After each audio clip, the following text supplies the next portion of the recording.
शुरुआत कर लेते हैं बुलेटिन के इस वक्त की अहम सुर्खियों के साथ।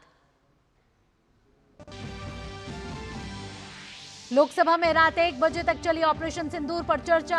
आज दोपहर 12 बजे गृह मंत्री अमित शाह रखेंगे अपनी बात। नेता विपक्ष राहुल गांधी समेत अन्य सांसद भी बहस में होंगे शामिल।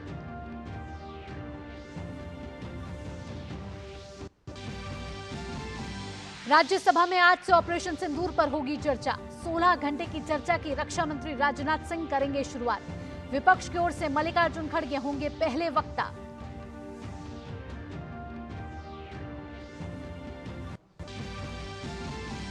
राष्ट्रपति और राज्यपाल के लिए विचाराधीन विधेयकों पर फैसले के लिए समय सीमा तय।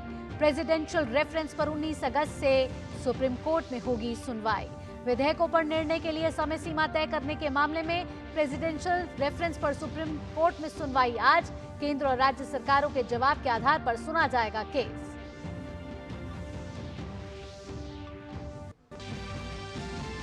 झारखंड में देवघर से बासुकीनाथ जा रही बस दुर्घटना में 6 कांवड़ियों की मौत।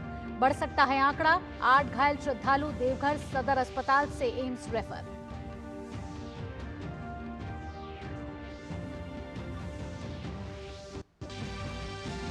और मौसम की खबरों में पहाड़ों पर बारिश का कहर। हिमाचल के मंडी में बादल फटने से 2 की मौत, कई लापता।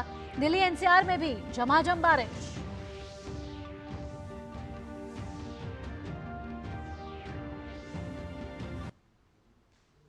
और खबरों को विस्तार से जानते हैं। बात कर लेते हैं राष्ट्रीय शिक्षा नीति 2020 की, जिसके आज 5 साल पूरे हो रहे हैं। इस बेहद खास अवसर पर आज दिल्ली में अखिल भारतीय शिक्षा समागम का आयोजन हो रहा है। शिक्षा मंत्री धर्मेंद्र प्रधान की मौजूदगी में शिक्षा नीति के प्रावधानों के मुताबिक कई नई पहलों की शुरुआत हो रही है। बीते 5 साल की बात की जाए तो नई शिक्षा नीति के तहत स्कूली और उच्च शिक्षा में किए गए सुधारों का असर अब धरातल पर दिखने लगा है और ये नीति शिक्षा प्रणाली को समावेशी और गुणवत्तापूर्ण बनाने में मददगार भी साबित हो रही है। शिक्षा नीति में समावेशी शिक्षा और शिक्षा में तकनीक के उपयोग पर जोर दिया जा रहा है। राष्ट्रीय शिक्षा नीति 2020 में पहली बार प्री प्राइमरी शिक्षा को शिक्षा प्रणाली का हिस्सा बनाया गया है। इसी के साथ शिक्षा नीति के तहत 2022 में पीएम श्री स्कूल योजना की शुरुआत भी की गई है।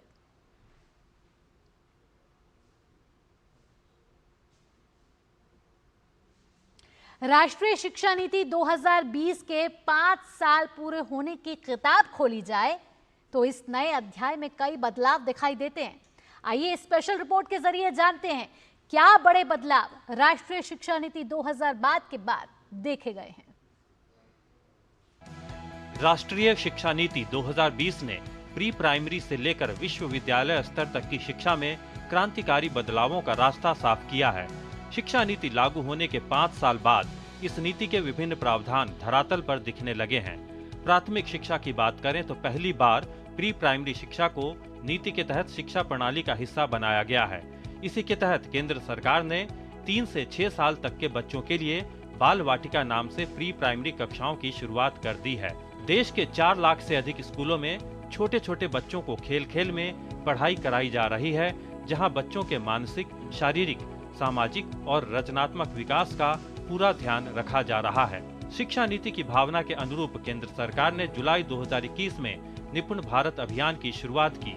इस अभियान के तहत देश के सभी प्राथमिक विद्यालयों में पढ़ाई कर रहे बच्चों में 2026 तक मूलभूत साक्षरता और संख्या ज्ञान सुनिश्चित करने का लक्ष्य रखा गया है। राष्ट्रीय शिक्षा नीति को लागू करने की दिशा में महत्वपूर्ण कदम उठाते हुए केंद्र सरकार ने 2022 में पीएम श्री योजना की शुरुआत की।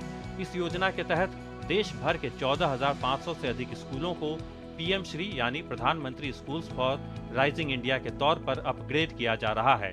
राष्ट्रीय शिक्षा नीति 2020 और नेशनल करिकुलम फ्रेमवर्क 2023 के आधार पर एनसीईआरटी ने बाल वाटिका से लेकर कक्षा 8 तक की पाठ्यपुस्तकें उपलब्ध करा दी हैं, जो बच्चों में समग्र शिक्षा और क्रिटिकल थिंकिंग को बढ़ावा दे रही हैं।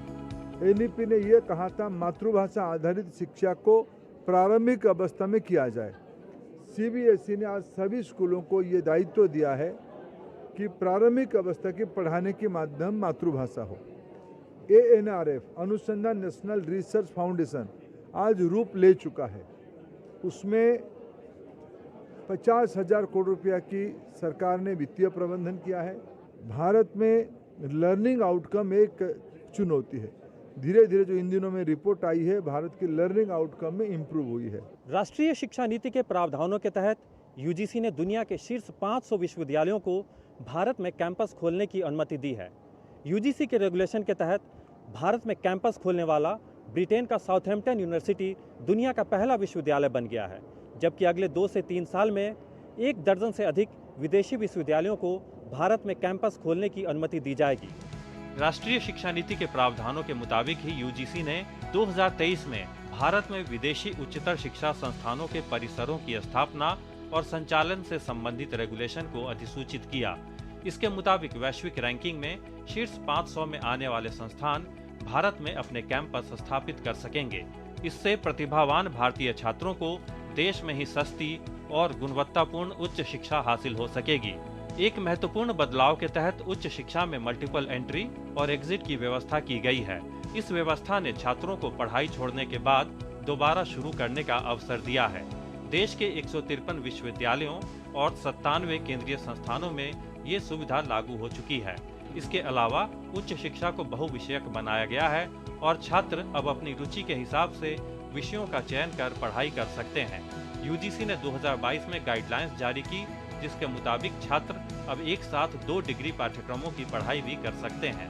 गत 5 साल में राष्ट्रीय शिक्षा नीति 2020 ने भारत की शिक्षा प्रणाली को अधिक समावेशी, नवाचारी और गुणवत्तापूर्ण बनाने की दिशा में उल्लेखनीय प्रगति की है। ये नीति छात्रों को जिज्ञासु, सक्षम और 21वीं सदी की जरूरतों के अनुरूप समर्थ नागरिक बनने के लिए एक सशक्त आधार प्रदान कर रही है। निशांत सौरभ की report, DD news.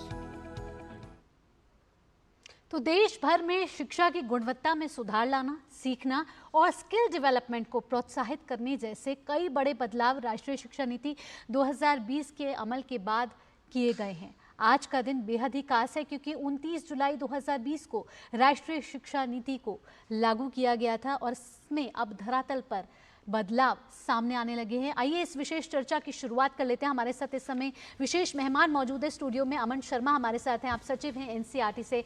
Aman ji, बहुत बहुत स्वागत है आपका डीडी न्यूज़ के स्टूडियो में आने के लिए। सबसे पहले बात कर लेते हैं 5 साल नेशनल एजुकेशन पॉलिसी के जो रहे हैं, क्या कह सकते हैं कि ये 5 साल बेमिसाल और जिस तरीके से शिक्षा की गुणवत्ता में सुधार लाना, साथ ही साथ स्किल डेवलपमेंट को इन्हांस करना, क्या बड़े क्रांतिकारी बदलाव इन 5 सालों में देखे गए हैं? नमस्कार मैम।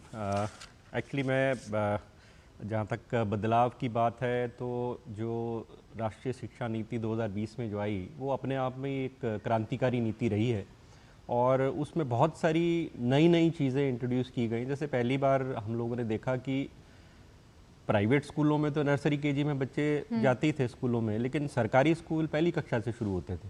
तो एक जो बहुत बड़ा सेक्शन है सोसाइटी का, उनको ये सुविधा नहीं थी कि उनके बच्चे 5-6 साल तक स्कूल ही नहीं जा रहे हैं जी, और उसके कारण जो उनकी आगे जो लर्निंग है वो बहुत ही एडवर्सली इफेक्ट होती है, बिकॉज बच्चों का जो ब्रेन का डेवलपमेंट है वो 6 साल तक ऑलमोस्ट 90% पूरा हो जाता है। तो उस पीरियड में आंगनवाड़ी तो थे ठीक है, लेकिन एजुकेशन पर से पे एक इंस्टीट्यूशनलाइज तरीके से कोई भी हस्तक्षेप सरकार की तरफ से नहीं था। तो पहली बार अर्ली चाइल्डहुड केयर पे ध्यान दिया गया और प्री प्राइमरी पे भी बात की गई, ये पॉलिसी का पार्ट बनाया गया कि हाँ अब जो सरकारी स्कूल भी हैं उनमें भी प्री प्राइमरी विंग होगा। अब धीरे धीरे हम देख रहे हैं कि सब सरकारी स्कूल में प्री प्राइमरी विंग खुल रहे हैं और एक करिकुलम, एक पेडागोजी, जो भी टीचिंग लर्निंग मटेरियल हैं वो सारे चीज़ों का विकास किया जा रहा है और उन्हें अवेलेबल कराया जा रहा है। तो मुझे लगता है ये एक बहुत बड़ा एक माइलस्टोन है हमारे देश के लिए एजुकेशन के सेक्टर में। और जो रिज़ल्ट हम लोगों को मिला है देखने का, आप देखेंगे जो नेशनल अचीवमेंट सर्वे 2021 में हुआ था और उसको अब 2024 में किया गया रिपीट, तो हम देख रहे हैं कि कक्षा 3 के जो लैंग्वेज और मैथमेटिक्स में जो अचीवमेंट बच्चों के रहे हैं, लैंग्वेज में 39% 2021 में था और वो बढ़ के 57% हो गया है। और मैथमेटिक्स में 42% से बढ़ के प्रोफिशिएंसी 65% हो गई है। और ये मतलब मैं नहीं कहूँगा कि ये सिर्फ सरकारी आंकड़े ही कह रहे हैं। असर एक प्राइवेट स्टडी है, उन्होंने भी इस चीज़ को कॉरोबोरेट किया है कि हाँ there have been significant improvement, बहुत अच्छे इम्प्रूवमेंट्स जो है एजुकेशन के क्षेत्र में, स्कूली शिक्षा में हुए हैं। और ये चीज़ें हम लोगों को देखने को मिल रही हैं कि जो एक एवरेज बच्चा जो स्कूल में जा रहा है, चाहे वो सरकारी स्कूल में जा रहा है, उसका जो एक अंडरस्टैंडिंग है लैंग्वेज से रिलेटेड या मैथमेटिक्स साइंस से रिलेटेड, वो इम्प्रूव हुआ है। तो ये एक मैं समझता हूँ कि ये देखने की चीज़ है, मतलब कोई ये ऐसे चीज़ें नहीं है जो हम कहें और उसको प्रूव नहीं कर पाए। ये प्रूव करती है इफेक्टिवली कि नेशनल एजुकेशन पॉलिसी एक बहुत ही बड़ी उपलब्धि है इस देश की एजुकेशन नीति में, और इसके रिजल्ट भी हम लोग को देखने को मिले हैं। बिल्कुल, ये प्रमाण साफ तौर पर दिखा रहे हैं कि राष्ट्रीय शिक्षा नीति 2020 के 5 साल पूरे होने पर धरातल पर असर दिखना शुरू हुआ है। स्कूली शिक्षा से लेकर उच्च शिक्षा तक कई बड़े बदलाव यहाँ देखे गए हैं। और साथ ही साथ अगर बात करें अमन जी, 34 साल बाद राष्ट्रीय शिक्षा नीति को लाया गया, लागू किया गया, जिसमें कई बड़े बदलाव आपने बताए कि देखने को मिले। अगर हम बात करें जैसे 10+2 का स्ट्रक्चर था, उसको में बदलाव करके 5+3+3+4 का स्ट्रक्चर लेकर आना, इसका मुख्य उद्देश्य क्या था? जैसा कि मैंने बताया कि जो बच्चे का जो बौद्धिक विकास है वो शुरुआत के सालों में ही बहुत ज़्यादा होता है, और उस पीरियड में अगर हम लोग नहीं उसको इंस्टीट्यूशनलाइज तरीके से एजुकेशन दे पाते हैं, केयर दे पाते हैं, तो उसका एडवर्स इम्पैक्ट आगे जाके होता है। तो ड्रॉप आउट्स बढ़ते हैं, बच्चे आगे नहीं कोप अप कर पाते हैं, स्कूल छोड़ देते हैं, कॉलेज तक नहीं पहुंच पाते हैं। तो इस चीज़ को ध्यान में रखते हुए जो आपने कहा कि 5-3-3-4 वाला जो फॉर्मूला है वो राष्ट्रीय शिक्षा नीति 2020 में लाया गया। तो पहले जो 5 साल है, प्री प्राइमरी में 3 साल हो गए और पहली और दूसरी कक्षा हो गए, तो ये 5 साल हो गए। ये जो है हम लोगों का फाउंडेशनल स्टेज बोला गया है इसको। और उसके बाद प्रेपरेटरी स्टेज है कक्षा 3, 4, 5 का, और मिडिल स्टेज 6, 7, 8 का है, और 9 से 12 का सेकेंडरी स्टेज बोला गया है। तो इसमें एनईपी के अंतर्गत नए सब्जेक्ट्स इंट्रोड्यूस किए गए हैं। जैसे कक्षा 3 ऑनवर्ड्स फिजिकल एजुकेशन और आर्ट एजुकेशन को एक फॉर्मल सब्जेक्ट बनाया गया। ये कोई ऐसे हॉबी क्लासेस की तरह नहीं है कि इसको पढ़ा दिया और हो गया। इसमें प्रॉपर असेसमेंट भी होंगे, सब तरीके से किताबें भी अवेलेबल करा दी गई हैं। अभी एनसीईआरटी ने कक्षा 1 से 8 तक की पूरी किताबें लॉन्च कर दी हैं, तो इसमें ये किताबें हैं।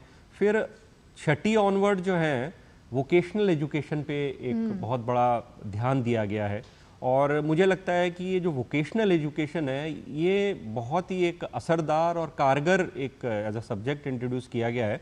मैं आपको बताना चाहूँगा, जैसे कक्षा 6 की कौशल बोध की किताब आप देखेंगे तो उसमें बच्चों को मतलब बेसिकली एक स्कूल में किचन गार्डन या घर में किचन गार्डन कैसे सेटअप करना है उसके बारे में पूरी डिटेलिंग दी हुई है कि क्या टूल्स लगेंगे, कैसे मिट्टी प्रिपेयर करनी है, कैसे आपको बीज लगाने हैं, कैसे आपको पौधों की देखभाल करनी है। तो बच्चे ना सिर्फ एक एक्सपीरियंशियल लर्निंग ही करते हैं, बल्कि मुझे लगता है कि जब हम किसी नॉलेज को अप्लाई करते हैं तब अंडरस्टैंडिंग ज़्यादा होती है बच्चों की। तो ये चीज़ें जो हैं पहली बार इंट्रोड्यूस की गई।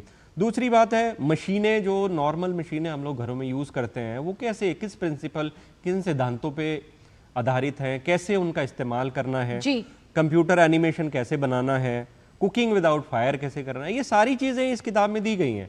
तो इससे ना सिर्फ एक्सपीरियंशियल लर्निंग ही प्रमोट होती है, बल्कि मुझे लगता है कि बच्चे ज़्यादा अच्छे तरीके से जो है उसको अपने जीवन में उस ज्ञान को उतार पाएंगे और उससे उनका इंटरेस्ट भी डेवलप होगा उस सब्जेक्ट की ओर। साथ ही साथ जिस तरीके से हम प्रोग्रेस होते हुए देख रहे हैं और हम देख रहे हैं कि एनसीईआरटी ने ये जो बाल वाटिका का कॉन्सेप्ट है वो शुरू किया गया है इस राष्ट्रीय शिक्षा नीति में, और जिस तरीके से हमने प्री प्राइमरी को बहुत फोकस किया है राष्ट्रीय शिक्षा नीति में, ऐसे में ये प्री प्राइमरी के फेज से लेकर 8वीं कक्षा तक का जो ये फेज होता है अमन जी, ये कितना महत्वपूर्ण होता है? देखिए, जो हम लोग अगर स्कूल ड्रॉप आउट के या ग्रॉस एनरोलमेंट रेशो के आंकड़े देखते हैं तो अभी भी एक बहुत बड़ा सेगमेंट है जो 12वीं तक नहीं पहुंच पाता है और उसके बाद हायर एजुकेशन में नहीं जा पाता है जी। तो ये क्यों हो रहा है ऐसा?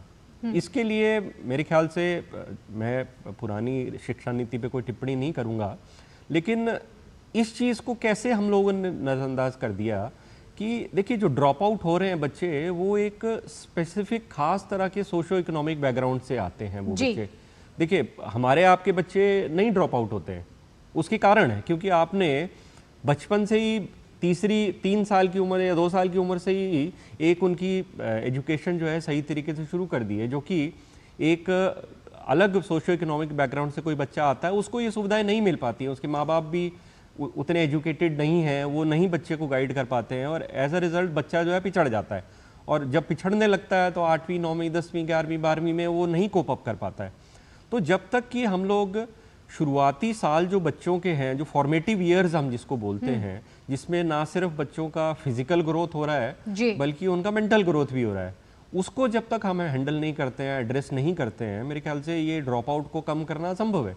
तो पहली बार ये शिक्षा नीति में 2020 के अंतर्गत इस चीज़ पे ध्यान दिया गया कि नहीं, ये सुविधा जो सिर्फ एक अच्छे सोशो इकोनॉमिक बैकग्राउंड से जो बच्चे आते हैं, जो उन्हें मिल रही है, वो सारे बच्चों को अवेलेबल होनी चाहिए इंस्टीट्यूशनलाइज तरीके से। तो वो एक अवेलेबल कराई गई है और मुझे लगता है कि जैसे जो नेशनल अचीवमेंट सर्वे और जो अभी 2024 में जो सर्वे हुआ है उसमें जो इम्प्रूवमेंट दिखी है लैंग्वेज और मैथमेटिक्स के क्षेत्र में, मुझे लगता है वो इम्प्रूवमेंट जो है आगे चल के इस ड्रॉप आउट को बहुत ड्रास्टिकली रिड्यूस करेगी। और जो हम चाहते हैं कि हर बच्चा जो है ना सिर्फ 8वीं बल्कि 10वीं 12वीं तक भी आगे पढ़े, वो हम लोगों का जो गोल है वो पूरा हो पाएगा। बिल्कुल, उस उद्देश्य के प्रति आगे अग्रसर होती राष्ट्रीय शिक्षा नीति एक आधारभूत बनकर सामने निकली है। अमन जी, आप हमारी चर्चा में बने रहिए, यहाँ वक्त हो चला एक छोटे से ब्रेक का। ब्रेक के बाद भी हम राष्ट्रीय शिक्षा नीति 2020 के 5 साल बेमिसाल पर अपनी चर्चा जारी रखेंगे। ये सब इस छोटे से ब्रेक के बाद।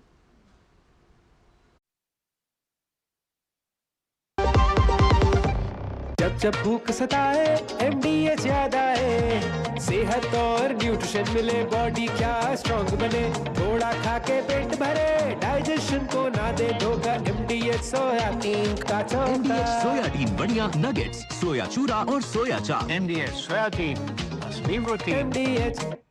सर पेरी पुलाव ट्राई करो, मस्त है। कैसा है?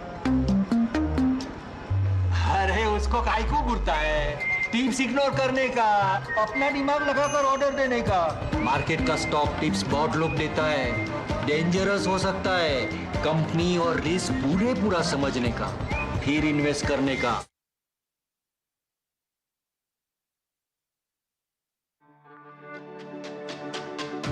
मेरी पसंद, मेरी पसंद, मेरी पसंद, मेरी पसंद, हमारी पसंद, हम सबकी पसंद। मजबूत देश का मजबूत सरिया हो गया स्टील। सुनो, एक अच्छी इंश्योरेंस पॉलिसी AI से पूछते हैं। एक ऐसी पॉलिसी जिसमें प्रीमियम पेमेंट हो लिमिटेड पर इनकम आती रहे लाइफ टाइम। LIC का जीवन उत्सव। एक ऐसी पॉलिसी जो दे होल लाइफ इंश्योरेंस कवर भी। LIC का जीवन उत्सव। वाओ, चलो तो LIC की जीवन उत्सव पॉलिसी ही लेते हैं। मैं भी तुमसे यही कह रही थी, LIC का जीवन उत्सव। लाइफ टाइम सेलिब्रेशन मनाइए LIC के जीवन उत्सव के साथ, फ्यूचर सेट है। ब्रेक के बाद आपका स्वागत है। हम बात कर रहे हैं 5 साल बेमिसाल की राष्ट्रीय शिक्षा नीति 2020 के। आज 5 साल पूरे हो रहे हैं और देश में शिक्षा के क्षेत्र में व्यापक सुधार लाने के लिए राष्ट्रीय शिक्षा नीति को लागू किया गया। 1986 की जो राष्ट्रीय शिक्षा नीति थी उसकी जगह ली राष्ट्रीय शिक्षा नीति 2020 ने, जिसका मुख्य उद्देश्य था कि कैसे शिक्षा के सभी स्तरों में गुणवत्ता लाना, उसको समावेशी बनाना, न्याय संगत बनाना और कैसे उसे स्किल बेस्ड बनाना। ये राष्ट्रीय शिक्षा नीति इन सिद्धांतों पर कितनी खरी उतरी है, क्या बड़े बदलाव देखे गए हैं और क्या होने अभी बाकी हैं। और इस चर्चा के लिए हमारे साथ मौजूद हैं अमन शर्मा, सचिव NCERT, जिस पर हमारी चर्चा लगातार जारी है। जिस तरीके से हमने स्कूली शिक्षा की बात करी अमन जी, उच्च शिक्षा के लिहाज से भी देखा जाए तो कई बड़े बदलाव यहाँ पर भी देखने को मिले। अगर हायर एजुकेशन की बात करें, यहाँ आपको 1 मिनट के लिए रुकना चाहूँगी, लेकिन सीधा चलेंगे क्योंकि आज राष्ट्रीय शिक्षा नीति 2020 के 5 साल पूरे हो रहे हैं, तो एक विशेष कार्यक्रम का आयोजन किया जा रहा है भारत मंडपम में, जहां शिक्षा मंत्री धर्मेंद्र प्रधान संबोधित कर रहे हैं।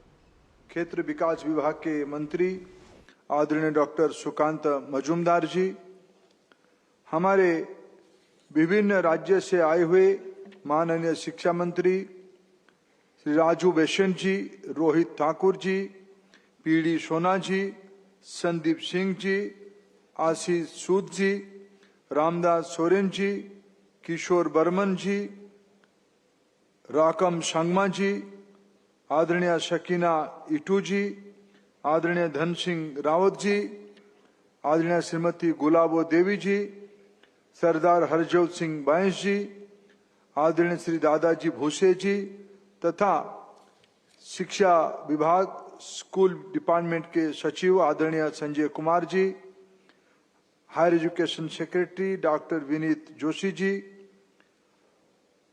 साइंस एंड टेक्नोलॉजी विभाग के सचिव आदरणीय Karandikar ji, skill development and entrepreneurship विभाग के सचिव आदरणीय Rajat Punani ji, distinguished ambassadors, high commissioners, senior diplomats,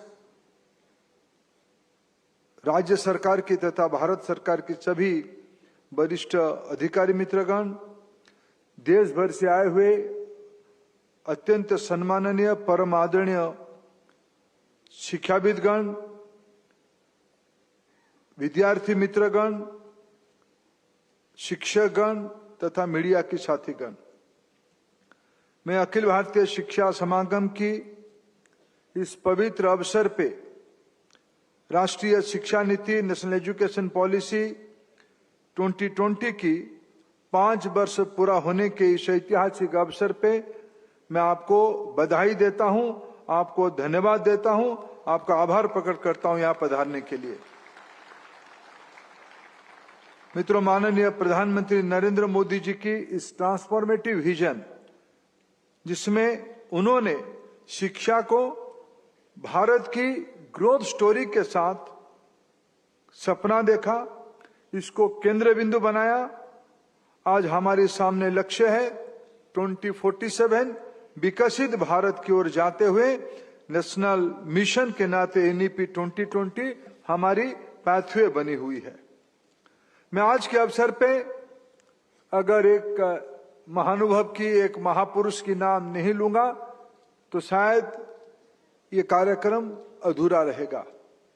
माननीय प्रधानमंत्री नरेंद्र मोदी जी की विजन को 140 करोड़ देशवासियों की आकांक्षा को, विशेष करके नई पीढ़ी की आकांक्षा को भारत की मूल विचार के साथ, इस सांस्कृतिक आत्मा के साथ, कल्चरल सोल को समझते हुए जिनके नेतृत्व में एनईपी 2020 को कल्पना किया गया, जिन्होंने अद्भुतपूर्ण जन भागीदारी का एक नई मिसाल खड़ा किया, जिन्होंने पॉलिसी मेकिंग, पब्लिक एंगेजमेंट के तहत एक नई आयाम जिन्होंने जोड़ा, ऐसे डॉक्टर कस्तूरी रंगन जी, इनको मैं आज के अवसर पे श्रद्धांजलि देता हूं, उनको श्रद्धा सुमन अर्पित करता हूं। उनके प्रयास से आज एजुकेशन सिस्टम पे हम पैराडिम शिफ्ट कर रहे हैं।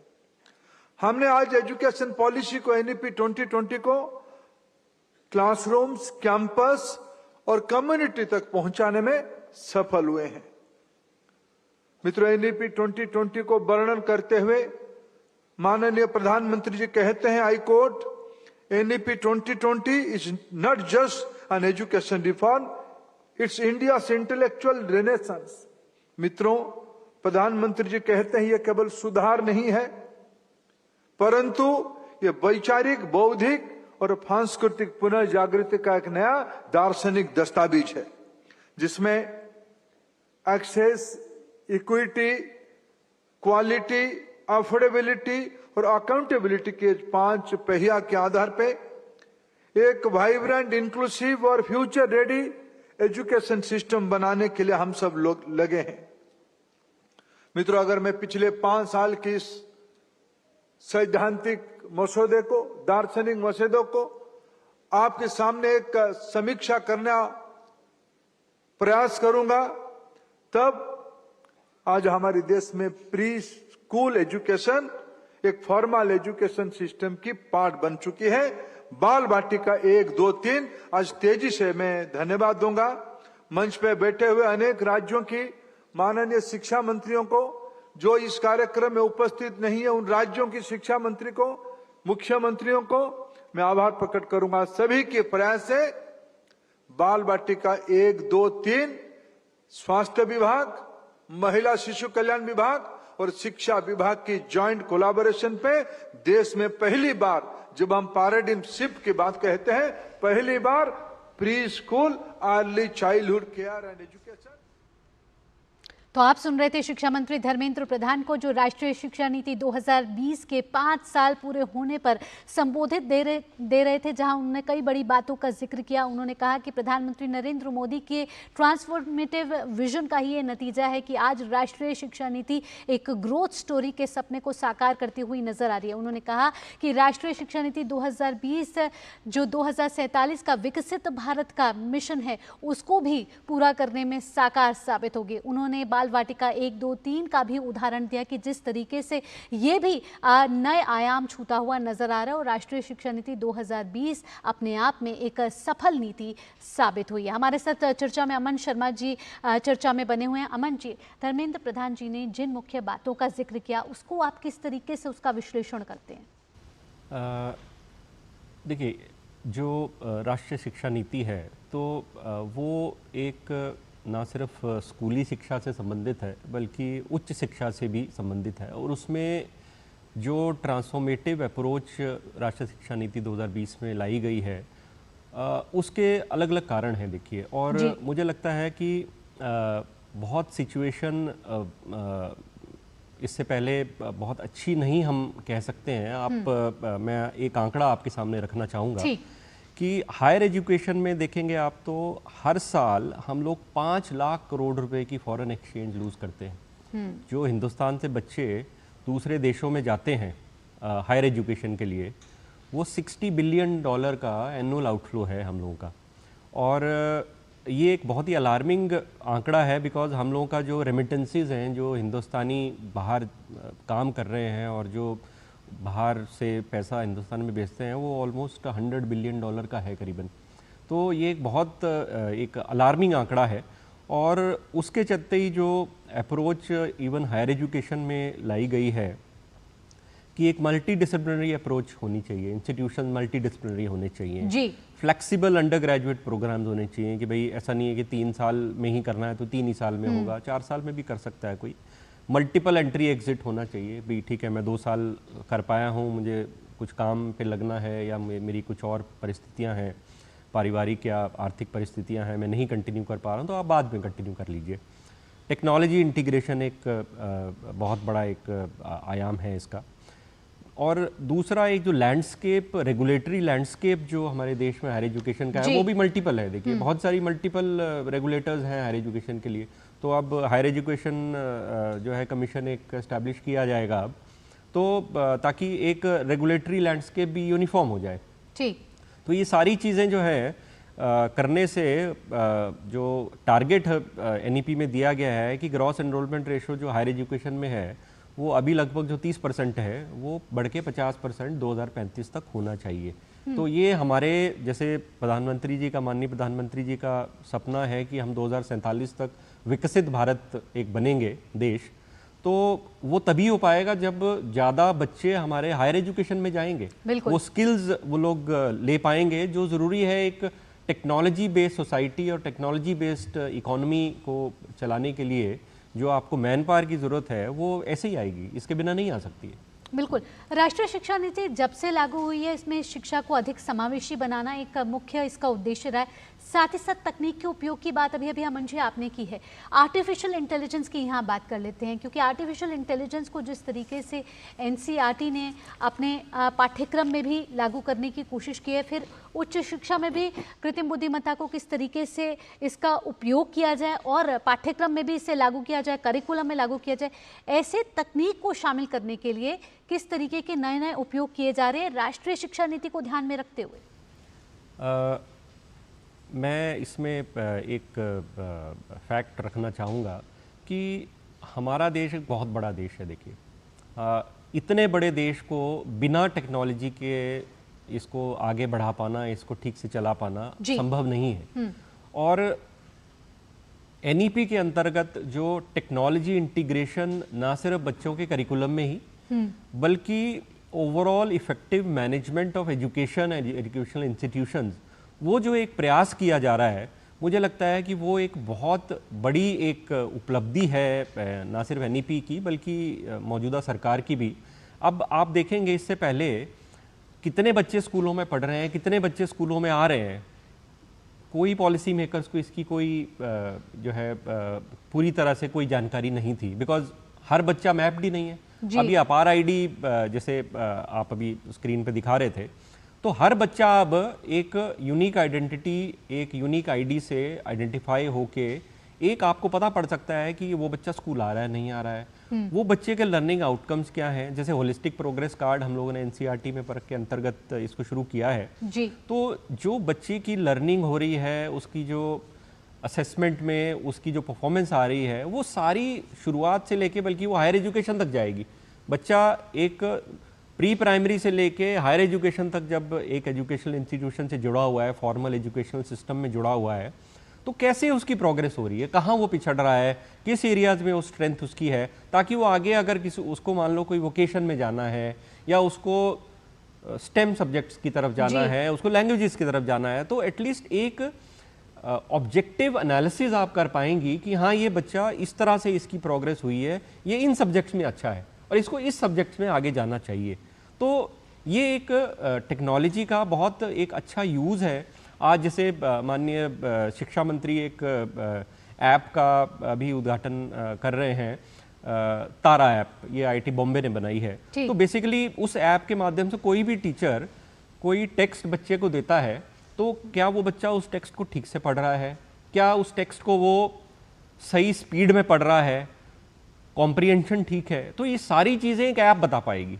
तो अल्टीमेटली अगर किसी बच्चे की परफॉर्मेंस को एनालाइज करना है तो ये जो ऑब्जेक्टिव टूल आपके पास है, ये नहीं कि टीचर को मालूम है हाँ जी हमारे 30 में से जो है 5 बच्चे थोड़े कमज़ोर हैं पढ़ने में, तो कैसे कमज़ोर हैं, क्या परेशानी है उनको, तो ये एक ऑब्जेक्टिव एनालिसिस होगा जो पॉलिसी मेकर्स को भी पता पड़ेगा कि हाँ इस स्कूल में ये परेशानी आ रही है कि रीडिंग ठीक से नहीं हो पा रही है बच्चों की। तो इस तरह से टेक्नोलॉजी को इंटीग्रेट करके हम लोग और सुधार, मूलभूत सुधार जो एजुकेशन के क्षेत्र में है वो हम लोग कर पाएंगे। इसके साथ साथ अगर वर्तमान स्थिति की बात की जाए तो अब आने वाला वक्त विकसित भारत के विजन का है, उसके लिए ये एक आधार है हमारी राष्ट्रीय शिक्षा नीति 2020, जिसको कई जगहों पर अमल में लाया जा रहा है और क्रियान्वयन बड़े स्तर पर चल रहा है। अब आने वाले चेंजेस की बात करते हैं अमन जी, आने वाले भविष्य की बात करते हैं, क्या कुछ और बदलाव करने की ज़रूरत है, इसे और कितना मजबूत और सशक्त बनाने की ज़रूरत है? जो राष्ट्रीय शिक्षा नीति है 2020 में जो लाई गई है, देखिए वो एक डॉक्यूमेंट बहुत ही गहन मंथन के बाद वो डॉक्यूमेंट बनाया गया है और इसमें ना सिर्फ जो बुद्धिजीवी हैं, जो शिक्षा जगत के जो बड़े नाम हैं, बल्कि जो सिटीजन्स हैं उनसे भी एक बहुत बड़े पैमाने पे एक मंथन किया गया, बहुत सारे इनपुट्स लिए गए और फाइनली ये डॉक्यूमेंट एक शेप में आया है। तो मुझे लगता है कि जो एनईपी में जो भी हम लोगों ने एक विज़न तैयार किया है और उस विज़न को अचीव करने के लिए एक पूरा डिटेल्ड प्रोग्राम भी चॉक आउट किया गया है, तो उसके अंतर्गत अगर हम लोग चलते रहें तो मुझे लगता है कि एजुकेशन एक कैटलिस्ट बन पाएगा इस देश को 2047 तक डेवलप्ड कंट्री या विकसित भारत बनाने के लिए। तो हम लोगों को इम्प्लीमेंटेशन पे अब ध्यान देना है। पॉलिसी बहुत अच्छी बनी है, इसमें मुझे नहीं लगता कि कहीं भी कोई भी इसमें कमी है। हाँ, अगर आज से 5, 7, 10 साल बाद लगेगा कि हाँ इसको रिवाइज़ करने की ज़रूरत है, बिकॉज जिस तरह से टेक्नोलॉजी दिन प्रतिदिन बदलती चली जा रही है, हो सकता है कि आज के 5 साल बाद इसको रिवाइज़ करने की आवश्यकता पड़े, तो कोई उसमें परेशानी वाली बात नहीं है।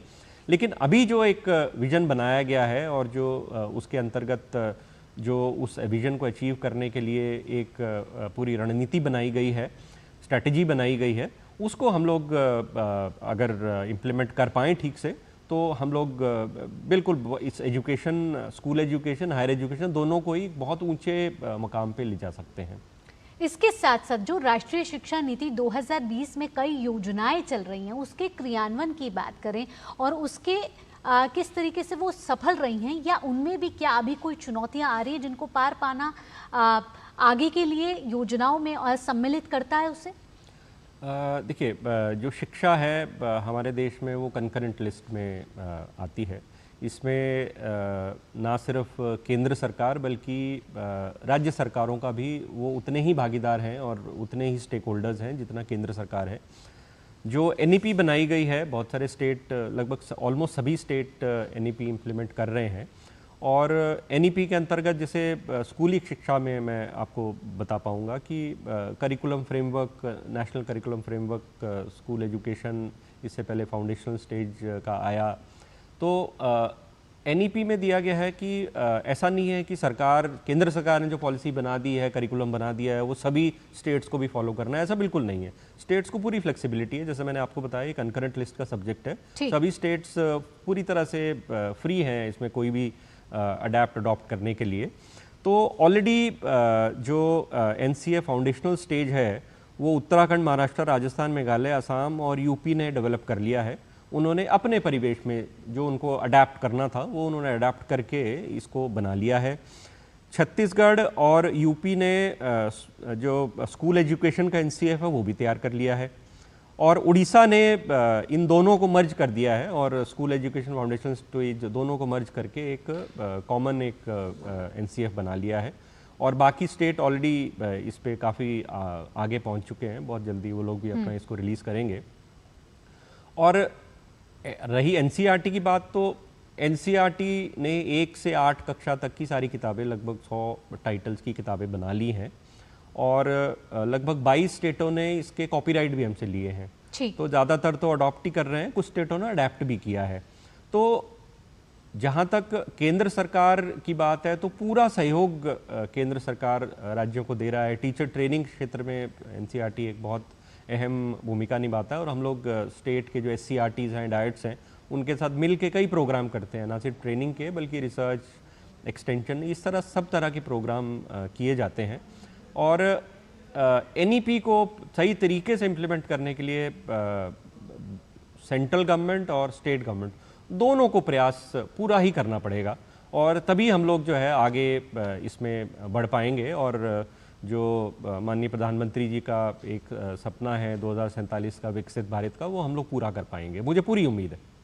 साथ ही साथ राष्ट्रीय शिक्षा नीति में अनुसंधान और नवाचार को लेकर भी बहुत प्रयास किए जा रहे हैं। प्रधानमंत्री नरेंद्र मोदी हमेशा कहते हैं कि शोध होते रहने चाहिए ताकि शिक्षा प्रणाली में जो भी इवॉल्वमेंट हो रही है उसको आने वाले वक्त के हिसाब से उसी प्रारूप में ढाला जा सके। ऐसे में शोध के तौर पर क्या प्रयास किए जा रहे हैं ताकि राष्ट्रीय शिक्षा नीति को और मजबूत बनाया जा सके? देखिए, जैसे मैंने आपको कहा कि ना सिर्फ हायर एजुकेशन में ही बल्कि स्कूल एजुकेशन में भी जो एक्सपीरियंशियल लर्निंग है उसको बड़ा बढ़ावा दिया जा रहा है। और laboratories, research labs, even higher education में जो रिसर्च बेस्ड इंस्टीट्यूशंस हैं उनको प्रमोट किया जा रहा है। अलग से सरकार ने बहुत बड़ा इसमें बजट भी इसके लिए अवेलेबल किया है। तो हम लोगों के जितने भी स्कूल हैं, जैसे मैं आपको बात बताना चाहूँगा पीएम श्री स्कूलों की, तो ये एक स्कीम है भारत सरकार की जिसमें 14,500 पीएम श्री स्कूल जो है ये जो है एग्जाम्पलर स्कूल की तरह से इसको डेवलप किया जा रहा है। ऑलरेडी 13,000 से ज़्यादा स्कूल जो है पीएम श्री स्कूल बनाए जा चुके हैं 670 डिस्ट्रिक्ट्स में। तो इन सारे जो पीएम श्री स्कूल्स हैं इनको आप किसी भी कोई एलीट प्राइवेट स्कूल आप देखेंगे वो एट पार है, बल्कि मैं कहूँगा उससे बेटर है ये, क्योंकि टीचर्स की क्वालिटी इनमें बहुत अच्छी है और जो भी इंफ्रास्ट्रक्चरल गैप्स थे उन्हें पूरा कर लिया गया है। तो ये सारी चीज़ें अल्टीमेटली एक रिसर्च का जो और एक इनोवेशन का जो एक एनवायरनमेंट है स्कूलों में वो एक क्रिएट करेंगी। और मुझे लगता है कि एक सोशल चेंज भी हम लोगों के समाज में आ रही है कि इनोवेशन को हम लोग अब एक्सेप्ट कर रहे हैं और प्रमोट भी कर रहे हैं। आप देखिए, इंडिया एक स्टार्टअप का एक बहुत बड़ा सेंटर है, वो ग्लोबल सेंटर बन गया है। तो वो कहाँ से आ रहे हैं स्टार्टअप जो है इनोवेशन से ही आते हैं। तो इनोवेशन में मुझे लगता है कि हम लोगों का जो एजुकेशन है, जो हम लोगों की स्कूल और हायर एजुकेशन दोनों है, उसमें एक इनोवेशन का जो एक जज्बा है वो बच्चों में आता है। और इसी कारण से हम लोग के यहाँ इतने सारे स्टार्टअप जनरेट हो रहे हैं और बहुत सारे सक्सेसफुल भी हो रहे हैं। देखिए बिल्कुल, तो राष्ट्रीय शिक्षा नीति अमन जी अपने 5 आधारभूत स्तंभ पर स्थापित है: पहुंच, समानता, सामर्थ्य, जवाबदेही और गुणवत्ता। और इन्हीं 5 स्तंभों में 2030 के वो सस्टेनेबल गोल्स भी शामिल हैं। हम विस्तार से चर्चा कर रहे हैं राष्ट्रीय शिक्षा नीति 2020 के अवसरों और चुनौतियों पर। यहाँ वक्त हो चला एक छोटे से ब्रेक का, लेकिन ब्रेक के बाद भी चर्चा का दौर यूं ही जारी रहेगा।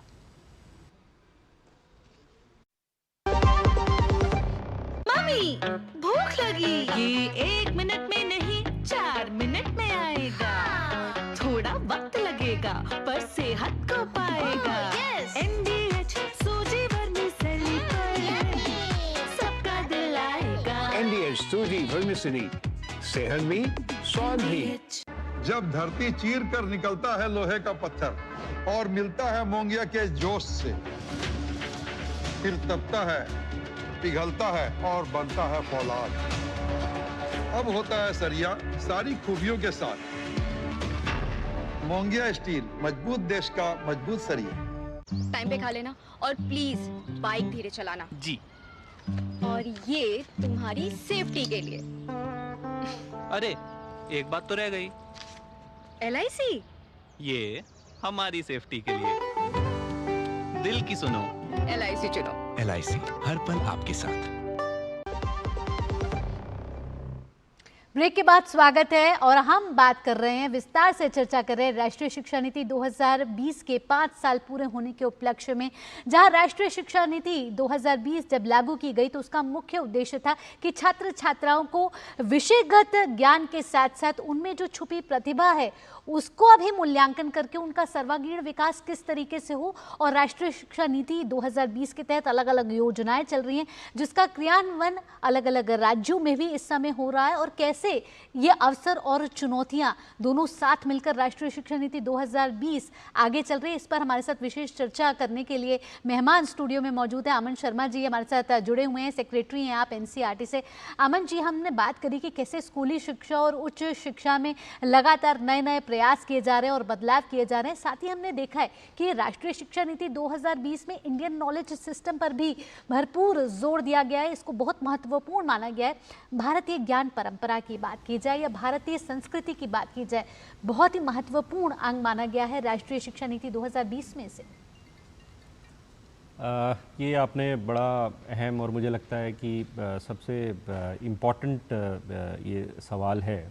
मैं इतिहास का विद्यार्थी रहा हूँ और मुझे ये पता है कि लगभग 1,500-2 हज़ार सालों तक भारत एक ना सिर्फ टेक्नोलॉजी, साइंस बल्कि इकोनॉमिक पावर हाउस भी रहा है।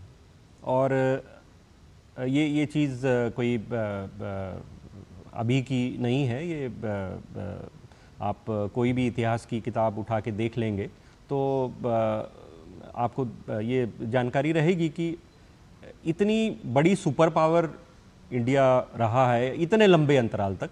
बाकी एम्पायर्स भी देखिए आए हैं, उनका 200, 300, 500 साल के बाद डाउनफॉल हुआ, लेकिन एक भारत ही मुझे लगता है कि एक ऐसा देश है जो इतने सालों तक, बल्कि ओवर द मिलेनिया जो है, ये एक इकोनॉमिक पावर हाउस रहा, टेक्नोलॉजिकल और साइंटिफिक पावर हाउस रहा। तो वो कहाँ से आया? ऐसा तो नहीं है कि बिना हम लोगों के जो पूर्वज रहे हैं, कोई भी मेडिसिन के क्षेत्र में है या एस्ट्रोनॉमी के क्षेत्र में है या सिविल इंजीनियरिंग के क्षेत्र में है, मैथमेटिक्स में है, इन सभी एरियाज़ में बहुत ही महारत हासिल थी। और बहुत सारे जो मैथमेटिक्स के, साइंस के जो कॉन्सेप्ट हम लोग बाद में एट्रीब्यूट करते हैं कि यूरोपियंस ने इनको डिस्कवर किया, वो हिंदुस्तान में ऑलरेडी डिस्कवर्ड थे। हमारी आप पुरानी जो भी किताबें हैं उनको आप उठा के देखेंगे तो वो सारे कॉन्सेप्ट यहाँ से आए हैं। और यही चीज़ जो है NCERT ने अपनी जो अब नए करिकुलम के हिसाब से जो कक्षा 1 से 8 तक की जो किताबें ऑलरेडी आ चुकी हैं, उनमें इंडियन नॉलेज सिस्टम पे बड़ा एम्फोसिस दिया है। तो आप मैथमेटिक्स की किताब उठा लीजिए, आप साइंस की उठा लीजिए, आप ज्योग्राफी जो सोशल साइंस में पढ़ाया जा रहा है, तो जितने भी कॉन्सेप्ट्स पुराने हैं वो प्रूवन फैक्ट्स हैं, ऐसा नहीं है कि वो अभी ईजाद किए गए हैं। तो उन सब के बारे में बच्चों को बताया गया। अब इसका फ़ायदा क्या है, मतलब इससे क्या होगा बच्चों को बताने से जी। तो मुझे लगता है देखिए 2047 तक जैसा कि माननीय प्रधानमंत्री जी का एक विज़न है कि डेवलप्ड नेशन आप बनेंगे, तो डेवलप्ड नेशन बनने के लिए सबसे पहले तो हमें इस चीज़ से मुक्त होना पड़ेगा कि हम कोई थोड़े से इन्फीरियर हैं बाकी सिविलाइजेशन से। हम बिल्कुल इन्फीरियर नहीं है, और ये चीज़ बच्चों को बहुत अर्ली ऑन आपको स्कूली लेवल से ही बतानी पड़ेगी कि हमारी जो सिविलाइजेशन है वो किसी से कम नहीं है। तो जब आपके बच्चों की, आपकी अगली जनरेशन के दिमाग में ये चीज़ बैठ जाएगी कि हाँ हम लोग भी किसी से कम नहीं हैं और हम लोग एक बहुत पुरानी एंशिएंट सिविलाइजेशन जो बहुत ही महान सिविलाइजेशन रही है उसके हम लोग आगे वंशज हैं, तो ये चीज़ उनके दिमाग में जब आएगी तभी हम लोग उस विकसित भारत की ओर बढ़ पाएंगे। देखिए तो ये इंडियन नॉलेज सिस्टम इसीलिए इस पे एम्फसिस एनईपी में और उसके साथ साथ जो एनईपी को क्रियान्वयन करने के लिए जो किताबें आई हैं और करिकुलम आया है उसमें इसको ऐड किया गया है। तो मुझे लगता है ये आगे बढ़ने के लिए बहुत ही ज़रूरी है, ये माइंडसेट चेंज करने की बात है। तो माइंडसेट जब तक चेंज हमारा नहीं होगा, हम लोग जो कॉलोनियल माइंडसेट से जो ग्रसित इतने सालों तक रहे हैं कि भाई यूरोपियन सिविलाइजेशन ही है या जो बाहर से सिविलाइजेशन आई हैं वही सुपीरियर थी और उन्होंने हम पे राज किया क्योंकि हम लोग इन्फीरियर थे, तो ऐसा नहीं है। ये सोच से हम लोगों को बच्चों को निकालना है और ये जो है इंडियन नॉलेज सिस्टम को प्रमोट करने से मुझे लगता है कि इस पे बहुत ज़्यादा इस पे पॉजिटिव असर होगा। बिल्कुल, शिक्षा का उपनिवेश मुक्तिकरण इसका मुख्य उद्देश्य कहीं ना कहीं कहा जा रहा है राष्ट्रीय शिक्षा नीति 2020 का। इसके साथ साथ भारतीय शिक्षा व्यवस्था का अंतर्राष्ट्रीयकरण ये भी कहीं ना कहीं एक मुख्य पहलू रहा है अमन जी, क्योंकि जिस तरीके से भारतीय शिक्षा को अंतर्राष्ट्रीय स्तर का दर्जा मिले इसके भी महत्वपूर्ण प्रयास किए जा रहे हैं और कैसे कैंपस खोलने की बात भी करी जा रही है विदेशों में भारतीय शिक्षा व्यवस्था को आगे बढ़ाने के लिए, यानी कि भारतीय शिक्षा व्यवस्था विश्व गुरु के तौर पर आगे विकसित होती हुई नजर आए। ये भी कहीं ना कहीं एक महत्वपूर्ण पहलू है। जी, ये बहुत ही इम्पोर्टेंट चीज़ है। जैसे सॉफ्ट पावर की बात हमेशा की जाती है। देखिए आज जितने भी सफल देश हैं जो इकोनॉमिकली बहुत मजबूत हैं, तो उनका एक पॉइंट के बाद एक काम रहता है कि हम अपनी सॉफ्ट पावर को आगे प्रमोट करें ग्लोबली। जैसे अमेरिका की बात की जाए तो अमेरिका की सॉफ्ट पावर जो है आप देखेंगे हॉलीवुड के माध्यम से सॉफ्ट पावर उनकी एग्जीक्यूट होती है। हम अमेरिका को बहुत ही एक अच्छा देश हम समझते हैं क्योंकि वो एक पॉजिटिव इमेज जो हॉलीवुड की मूवीज़ में बताई जाती है कि हाँ भाई ये बहुत सही काम करते हैं, हमेशा अच्छा काम करते हैं। इसी तरह से अब हम लोग और दूसरे देशों की तरफ जाएं तो वो भी अपनी सॉफ्ट पावर को प्रमोट करने के लिए ना सिर्फ अपने कल्चर को प्रमोट कर रहे हैं ग्लोबली, बल्कि एक एजुकेशन जो है वो भी एक बहुत अहम रोल प्ले करता है। देखिए यूनाइटेड किंगडम ने पूरे दुनिया भर को कॉलोनाइज़ किया, तो उनकी कॉलोनाइजेशन की पॉलिसी में एजुकेशन का एक बहुत बड़ा रोल था। इंडिया को कॉलोनाइज़ करना और उसको कॉलोनाइज़ रखना, उसके लिए हम लोगों को ये अंग्रेज़ी की एजुकेशन और जो ख़ास एजुकेशन जो लॉर्ड मैकॉले ने लाई, तो वो इसी कारण से लाई गई कि भाई हम लोगों को कंट्रोल में रखा जाए और हम लोग एकदम जो है पूरे एक स्लेव मेंटालिटी हमारी हो जाए, हम बिल्कुल अंग्रेज़ों से मुक्ति पाना ही ना चाहें कि इनके बिना तो हम सर्वाइव ही नहीं कर सकते जी। तो ये चीज़ बहुत ज़रूरी है। और जैसे हम लोग विकसित भारत की ओर बढ़ रहे हैं तो अपनी जो सॉफ्ट पावर है और जो इंडियन एजुकेशन सिस्टम है उसको आगे प्रमोट करना ग्लोबली। देखिए ऑलरेडी डायस्पोरा इंडिया का जो है बहुत बड़े पैमाने पे पूरे देश भर में फैला हुआ है, तो एक एडवांटेज हम लोग ऑलरेडी है उसकी। तो बाकी कंट्रीज़ में भी जहाँ पे हम लोगों को लैंग्वेज का बैरियर नहीं है या हम लोगों के रिलेशंस जो हैं उन कंट्रीज से अच्छे हैं, तो डेफिनेटली हमारा जो एजुकेशन सिस्टम है, हमारे जो स्कूल्स हैं, हमारे जो बोर्ड हैं, सीबीएसई भी अब ग्लोबल होने जा रहा है, तो वो सारी चीज़ें जो है हम लोगों को मदद करेंगी और इसका ना सिर्फ स्ट्रेटेजिक एक एडवांटेज हम लोगों को मिलेगा, भाई एक कल्चरल एडवांटेज भी हम लोगों को बहुत इसका मिलेगा। चलिए अमन जी, वक्त कम बचा है, लेकिन जाते जाते जो दर्शक आपको देख रहे हैं उन तक आप ये मैसेज जरूर क्लियर कर दीजिए। वो जानना चाहते हैं कि सरकारें तो अपना काम कर रही हैं, लेकिन जो दर्शक आपको देख रहे हैं, जो नेशनल एजुकेशन पॉलिसी 2020 के बारे में जानना चाहते हैं, वो 5 चीजें जो छात्रों, शिक्षकों और पेरेंट्स को नेशनल एजुकेशन पॉलिसी के बारे में जानना जरूरी है। मुझे लगता है ये सारी बातें NEP 2020 में पूरी तरह से लिखी गई हैं। देखिए, इसमें NEP में पेरेंट्स के साथ, अभिभावकों के साथ पार्टनरशिप की बात की गई है कि बच्चों को आगे बढ़ाना, उनकी शिक्षा का ध्यान रखना ना सिर्फ टीचर और स्कूल का ये रिस्पॉन्सिबिलिटी है, बल्कि पेरेंट्स की भी है। तो एज पेरेंट्स आप लोगों का ये दायित्व है कि जो बच्चों को जो अच्छी वैल्यू सिस्टम है उसके बारे में ज़रूर बताइए। देखिए, बिना वैल्यूज़ के as a country, as a देश हम लोग आगे नहीं बढ़ सकते हैं। तो वैल्यू सिस्टम घर पे ही बच्चों को मिलता है और अच्छे वैल्यूज़ बच्चों को ज़रूर देने चाहिए। दूसरी बात है कि बच्चों के साथ इन्वॉल्व आप ज़रूर होइए, ना सिर्फ उनके होमवर्क कराने तक ही सीमित रहना चाहिए, बल्कि जो बच्चों के जो भी प्रश्न हैं, बच्चों के दिमाग में बड़े प्रश्न होते हैं देखिए, और ये माँ बाप की जिम्मेदारी है कि उन प्रश्नों का सही तरीके से, मैच्योर तरीके से जवाब दें। ये नहीं कि बच्चों के जो कई बार ऐसे लगता है कि ये बचकाने सवाल हैं, नहीं, वो बचकाने सवाल नहीं होते हैं, बहुत मुश्किल सवाल होते हैं और शायद हम लोग उन सवालों के जवाब देना नहीं चाहते हैं, तो हम लोग उसको टाल देते हैं। तो वो बच्चों की जो क्यूरियोसिटी है उसको हम लोगों को ज़रूर एड्रेस करना चाहिए, ये बहुत ज़रूरी है मुझे लगता है। तो ऐसे कई महत्वपूर्ण पहलू हैं जिनको ध्यान में रखना ज़रूरी है, और आज महत्वपूर्ण इसलिए भी है क्योंकि आज राष्ट्रीय शिक्षा नीति 2020 के 5 साल पूरे हो गए। और इस विस्तार में चर्चा में भाग लेने के लिए अमन जी आपका बहुत बहुत धन्यवाद। तो ये तो थे हमारे साथ सेक्रेटरी NCERT अमन शर्मा, जो हम तक वो विस्तार से चर्चा में उन्होंने भाग लिया और बता रहे थे कि कैसे राष्ट्रीय शिक्षा नीति 2020 का उद्देश्य है शिक्षा को समावेशी, न्याय संगत, साथ ही साथ स्किल बेस्ड बनाना, और इसमें आपका हमारा सहायक होना भी बहुत ज़रूरी है। इसी के साथ इस विशेष चर्चा में भाग लेने के लिए अमन जी आपका बहुत बहुत धन्यवाद। साथ ही साथ देश और दुनिया की बाकी खबरों के लिए आप देखते रहिए DD न्यूज़। फिलहाल के लिए मुझे दीजिए अनुमति, नमस्कार।